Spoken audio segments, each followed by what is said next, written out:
ganyan. Uy! Sumnig sa sufate! Uy! Akur, stakanemze no shoti. Ulanga pa kano. Akur sa pinangarak Kongo, yaw perkari ang ambala kata-kata. Hi, anot kiyaku. Ela nilane no zenge no charnit. Ring no. Vita mumba no manumbuk niyan. Salut mademoiselle. Aso ko tirans. Il me reste ton recadre cabine ma belle.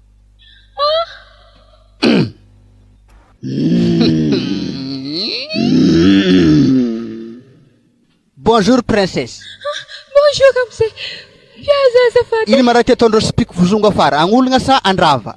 Hi? E papa pexi majar anomela ko sipatas ndram na ring no.